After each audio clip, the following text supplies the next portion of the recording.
This is part 2 of a 4-part series focused on the 20th anniversary of the 1999 massacre at Columbine High School. My guests include survivors of the tragedy and trauma experts. We'll also introduce the new documentary about the shooting called Are Columbine. Frank, when looking at what has happened since and looking at your situation, how did you deal with the fact that so many people, number one, expected you to be really the man throughout the process? And number two, did the district, you feel, provide, or did other entities provide the resources that your staff needed and your students needed for this trauma? Yes, and I really believe I was so fortunate to have the support of John DeStefano, who was the school board president. I tell people this: if a Columbine would happen today, I'm not sure if I could have kept my job. And it was just because of all the politics out there. And I know in working with Parkland, we're working with Santa Fe, and some of these other places, they're looking to move people out, blame people. And I had the support of the school board, I had support of superintendent and others, so I had a lot of support. Probably the best support I had as principal is they brought on someone to help me. And you can check with the kids or young adults. I was a very visible principal, and that's the thing I loved. I had a difficult time getting into administration because I was afraid I was going to be removed from the kids, so I made a point to be in classes, be in the cafeteria, and things of that nature. So after the tragedy, I felt it was very important that I continued to be visible, not only for the students, but for the staff.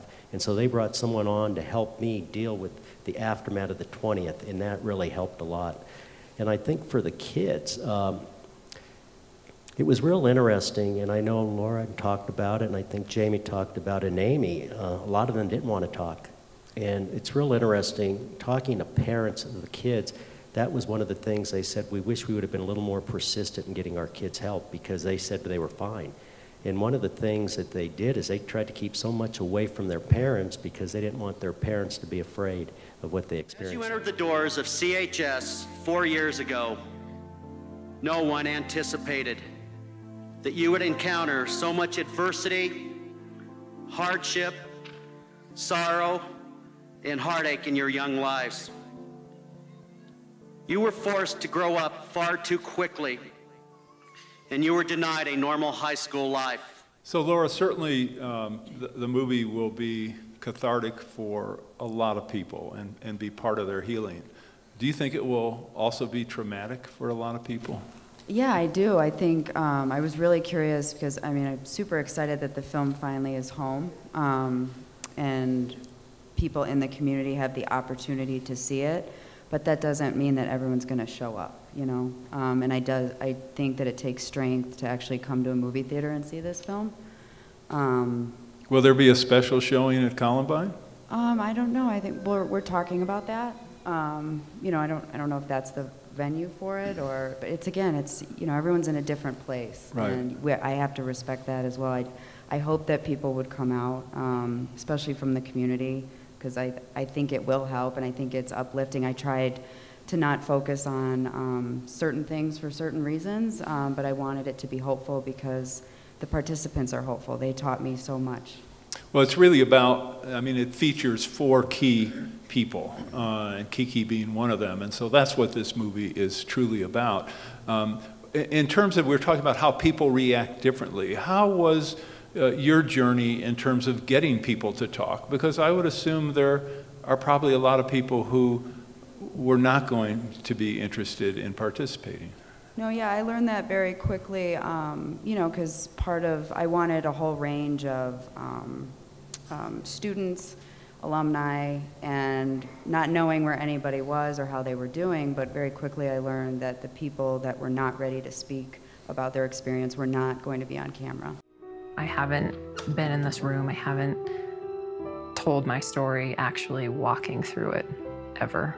So that brings a whole new element to it. And I think that sends a tremendous message that 2 decades later, you have so many people who are still suffering. So, Rick, I have a lot of questions for you because of your work all over the country, but I'd like to start off with just kind of the key lesson or lessons. What have you learned from your experience? Because, I mean, you've not only, of course, were involved intimately at the time, but then you've been involved in a number of other crisis situations as you try to help communities across the country. I think the one interesting thing we've learned is we talk a lot about the recovery process, but a lot of what our hope and work really is focused on is the prevention, the mitigation, and intervention work, that we don't get to the point where we have students and staff and families torn apart by the school violence. And so Rebecca talks a lot about brain research after the fact and how you deal with it. And we've done a lot of work in the brain research of how people can best prepare for the worst case scenario. And that's probably 70% of my work with schools is focused on, is how do we prepare for the worst case scenario? You prepare for the worst, hope for the best. And by understanding how the brain works is identifying a trigger that helps the brain to say, if you are in a situation, a violent situation, or a traumatic situation, what do you want to do? And so as we go across the country and work with schools, as many other experts do, it's about what you want to be able to do to mitigate the likelihood of a really bad outcome. And so while schools have done significant work in terms of the physical structure changes, that is just one aspect. The crisis emergency management is really multi-layered. And for me, I think the biggest part is, the biggest learning is being prepared, because for those of you that are parents and you've been through school, we never thought that would occur. As a parent of several children, it puts you in a really, really unique position to say, you don't want your children to ever have to experience that. So how do we prepare them? How do we prepare our teachers and our staff for the unlikely situation? But unfortunately, the frequency of those causes us such great alarm. And you talk about the frequency in the United States. Since January 1st of 2009, we've had almost 300 of these incidents. When you look at other countries, I mean, Afghanistan had 3. The United Kingdom, Italy, France had 0. Germany had 1. Why? I'd like each of you, if you have an opinion, to give your sense of why is there such a stark difference. And obviously, even if you do this on a per capita basis, our numbers are really extraordinary. Our numbers are really extraordinary. So actually, Rebecca, I'd like your take on this first, and Rick, I'd like you to go second. It's a bit of a hot topic. Yeah. Question. So, I think that it's a mixture of a multitude of very complex dynamics, right? A lot of them being related to just the culture and society that we live in. So there's certainly, just want to be careful about, I don't want to get into anything political, but what are our gun rights? What are our laws on gun rights? There's certainly, I think, the impact of social media, of kind of a copycat syndrome. The more that we portray horrific incidents, the more likely it is that somebody's going to think, I'm going to go try and top that, essentially. I think that those are just some of the dynamics, but certainly not all of them. Rick, go ahead, please. I think there's what Rebecca said there. I mean, there's lots of different issues, and people will fall on various different right side, left side, or whatever side of the line of those issues.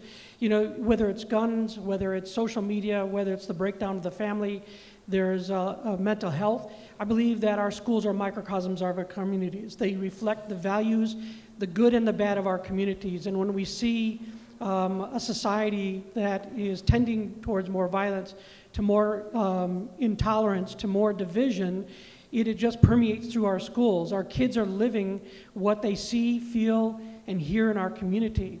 And they're bombarded by all of these various different senses and experiences. And when we don't address those concerns, whether in the home or the schools or other social agencies to provide the resources, then we see a continued disenfranchisement, a disengagement of students and others within our communities that look to violence as a way, either a call for help or a response to the call for attention, if you will. So we could say it's guns, we could say it's mental health, we could say it's the breakdown of the family structure, but I agree with Rebecca, it's a combination of a lot of different sources. And again, we can all wring our hands and talk about those things. I like to think that we are smarter and better about tackling these issues and dealing with it in our schools, in our communities, and we can't do it alone. If we don't have those partnerships, those collaborations, and the ability to work with outside agencies, the ability to work within our schools, in our communities, we will continue to fail our kids. So find the conversation that fits best and find a way to work with our kids in our communities, or we're going to see more of the violence that we see. You know, you reference not specific numbers, but one of the things, Rick, I'd like you to address is there are many, many times when school authorities, teachers, law enforcement, others actually do intervene and prevent, and with the involvement often of students, often originating with a tip or comment from students, actually have really stopped another disaster from happening. But the public doesn't hear about it. The media obviously does not publicize those good events, of which there are many every year.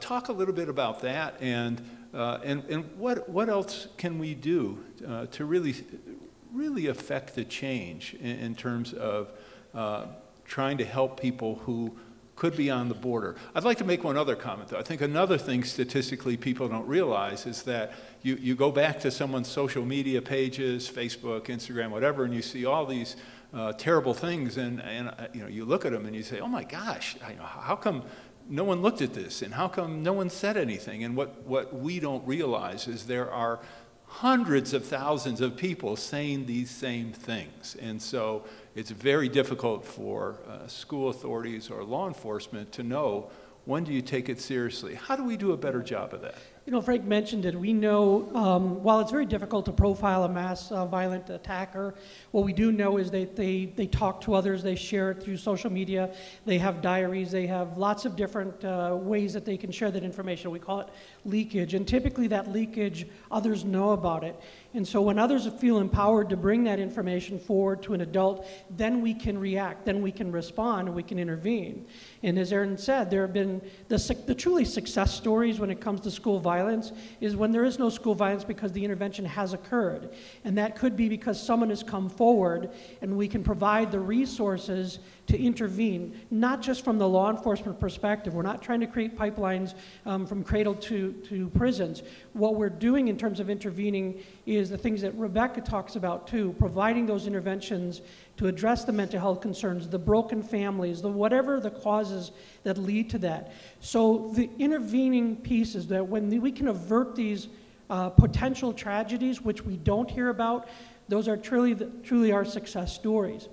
The other thing let me interrupt you Sure. for a second. So in terms of those success stories, do we in any way celebrate, especially the kids who bring that information to our attention? Do we reward them? Do we make it clear that they're models for other students? And of course, you run the risk of people being afraid of retribution and all that, but do we communicate? Are there schools that communicate that when someone does this, even if they're not necessarily named, do we say to the rest of the student body, because a person in your class came forward, he or she saved potentially tens of lives or more. I don't see that. Do we do that? Should we do that? We do that. We should do it, and it is a careful balance between singling someone out or just praising the fact that someone came forward.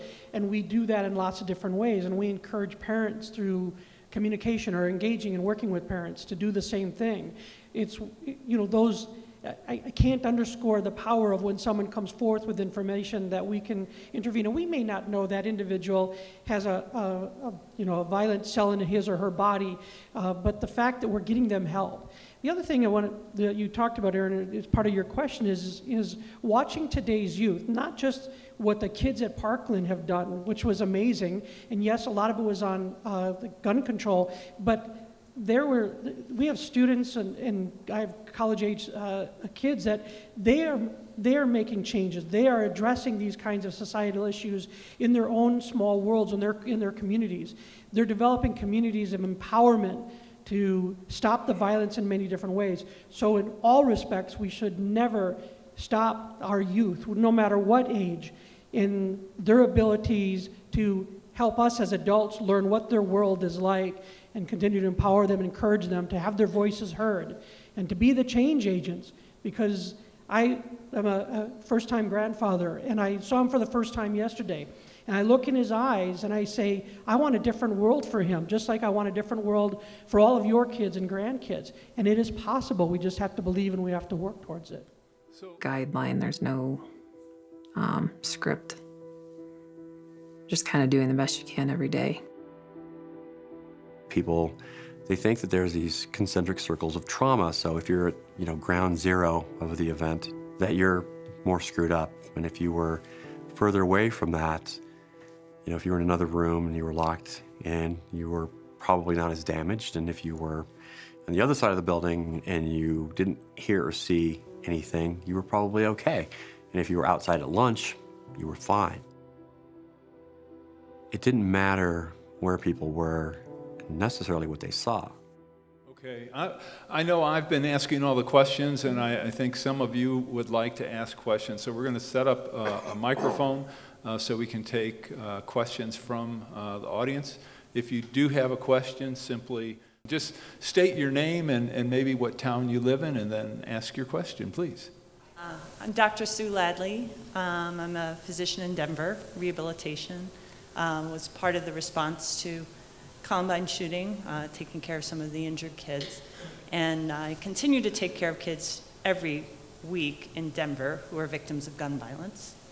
And I guess I think of it as a public health crisis, and I wonder if anyone here thinks of it that way or could speak to that concept. And that's kind of how I'm imagining we might really wrestle with the primary prevention.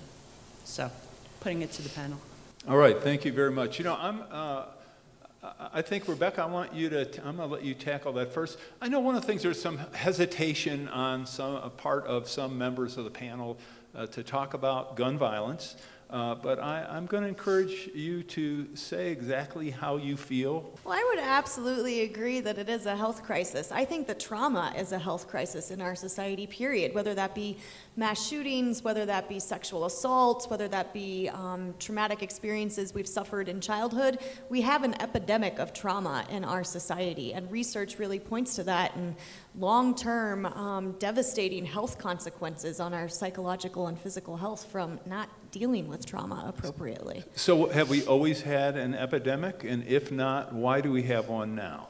Yes, so I think that we've had an epidemic for quite a while. I don't think that we actually started researching it or looking at what is trauma and how does it impact us throughout our lifespan until about the 90s was really the decade of brain research when we really recognized trauma is a real thing and it really impacts our brains, and it's not just get over it. So are you positing that this is a function of our culture?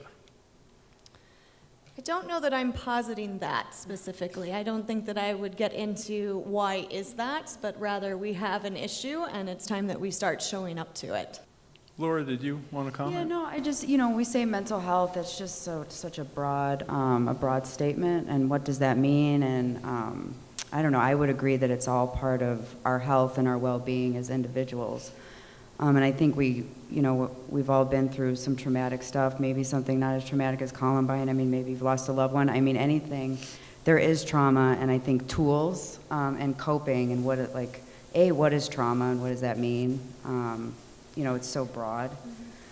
And, my trauma is different from your trauma, but then how do we cope with it, and what are we supposed to do? I mean, you can talk about it, you can drink, you can do drugs. Those aren't healthy ways, but those are what we have at our fingertips. So, to me, I think it is an overall public health issue, because it affects everybody. Kiki, did you want to add to that at all? Yeah, I think that we have to, we all have to find a way to be living in the solution with this, you know, and not focusing on the problems. And you know, everybody that has been through this, it seems like they all find their way. They find something that they focus on, a cause, somewhere that they focus that energy. I think of my friend Abby Clements at Sandy Hook, who was just this completely angry and broken teacher in the aftermath. And she has turned that into becoming just a great voice and working with groups like Moms and you know, Sensible Gun Control. And it's just been wonderful to watch her shift from being angry about being a victim to being a woman of action in the aftermath of this. And so what does that look like for each of us? I think that's a very personal thing, and obviously people are called to do that. And it is such a personal thing. And I think, you know, when I have that opportunity, I'm going to take it. And you know, what is it going to take? I mean, every time we say this is, how can we imagine anything worse than this? And yet we do, and nothing changes. But yes, of course I use my vote, but it takes more than that. I have to, you know, get out and walk the walk, and you know, and do the work to be a part of the change, and stop doing, you know, lip service isn't going to do this, and I can't wait for anybody. You know, we've got to be in a place of action. The Aaron Harber Show may be viewed 24/7 at no charge from any location in the world at www.harbortv.com.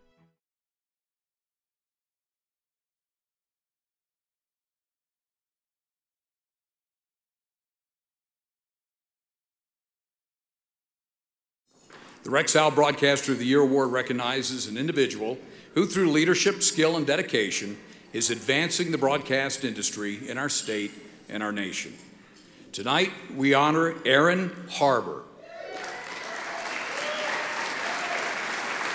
Aaron has worked extensively in the media as a host, producer, political and economic commentator, and columnist. Today, the Aaron Harber Show is the focus of his media involvement. Aaron, it is a privilege to present you with the Rex Howell Broadcaster of the Year Award. Congratulations.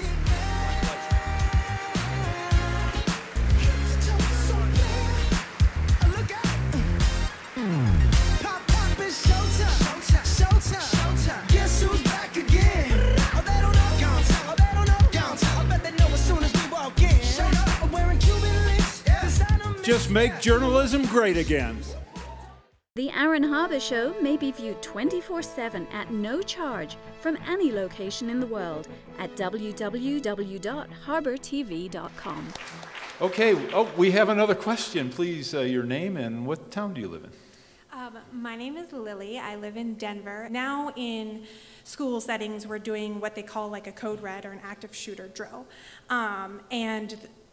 Long story short, the question that they're raising is, number one, how effective are those? Because a lot of time what happens in active shooter situations is fight or flight takes over, and they're teaching the teachers to, you know, lock the door, put all of the students somewhere safe and just stay put. But in reality, when that happens, that's not what the teachers are doing. The possibility that that drill in and of itself can be traumatizing to the students. And so I think that there's a lot more kind of research and acceptance on the back end of a crisis of, yes, getting to counseling, getting to a trauma counselor, and kind of going through the steps, but there's not as much research or information in my realm of what happens before. So I'd love to hear if you think that those drills are effective, what you've seen happening in the years since 1999, and I think, Rick, if you want, you seem to be the expert there, yeah. We can also talk a little bit about what is effective, where schools now have often only a single entry to the school. Right. Some schools have vestibules where you literally are in a contained space before you're allowed in. Right. Talk a little bit about that. Yeah, I mean, I think it's a great question, and thank you for asking it. And it is, we could talk about for a half hour, but we're running out of time, so I'm going to make it real brief. Is it effective? Absolutely. Partly goes back to the brain research we've been doing for the last, since 2011, trying to figure out why people did what they did. It's called an acute stress syndrome, and it does come from fight, flight, or fright responses. But what we do know is that your brain is looking for a trigger to be able to respond to the condition that you are experiencing or living through. And so the more we train the brain to respond, the better we are. In fact, what we're doing, we're trying to create the cultural condition, actually, to do what we want you to do. So when it's hide, run, fight, or lockdown, evacuation, or shelter in place, the idea is the more we train, the more we drill, which is why states really do require those drills, and the more we treat it, we mentally simulate for the brain that this is what you would do in those kinds of situations. It is very, oftentimes we hear people say, well, you need to run first, or you need to hide first. If you've worked in schools, if you've been in schools, not just as a student, we look for what is intuitive. And so our training really is focused on what the triggers for the brain. The problem with codes, code red, code blue, you could go through this room and ask people what code red means to you, and you'll get lots of different definitions for it. The idea is, let's make it simple for the brain. When we say lockdown, the brain trigger is triggering you to go lockdown, and then you practice those procedures. Whether it says to run or evacuate. That is the whole idea over this, really, the last 5 or 6 years, where the emphasis in schools has been on the focus on those drills and training, and treat it as if it's the real thing. Now, you also asked the impact on, is it more traumatic for kids? Is it traumatic? Yes, but when you develop that, or I should say when kids start coming to school first and then you reinforce that each year, you build that cultural condition that you're trying to do. And when we do that in that non-threatening manner, we do, not only is it supplanted in the brain, but it's that repetition that they understand. Is it somewhat traumatic then when we do a drill, sometimes unannounced? Yes, it is, but I would rather that be somewhat traumatic for the student and the staff than for them to have a real world situation and not know what to do, running into harm's way. So I actually go against the government's approach, which is run first and hide second, because intuitively, after watching this for 20 years working in schools, intuitively, hiding is really first and foremost the most and safest approach. If you are in an unsecured location, running and getting out of the building, getting to a safe place is the best approach. So we're teaching students and staff now, empowering them to make the decision that will help to save their life, so that we don't do everything in a rote fashion. But what do you do when you're encountered with that? Did you want to comment on that, Rebecca?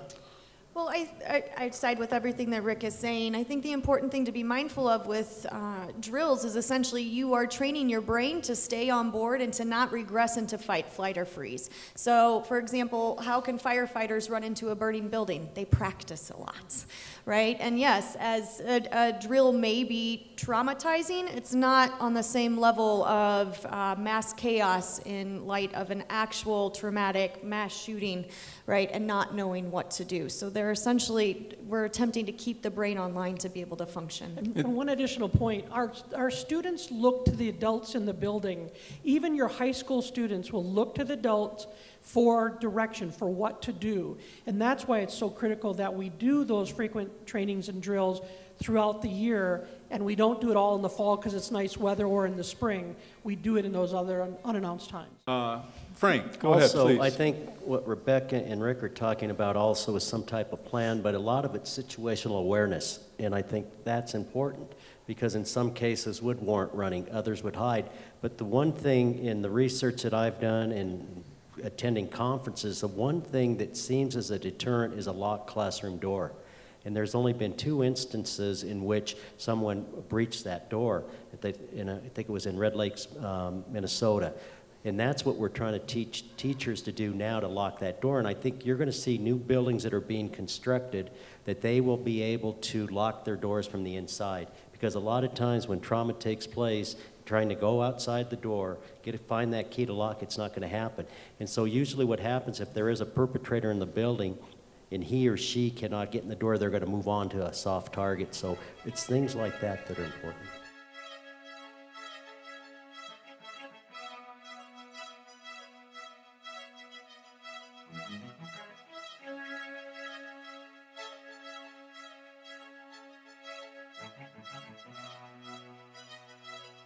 Please contact us. We want to hear from you.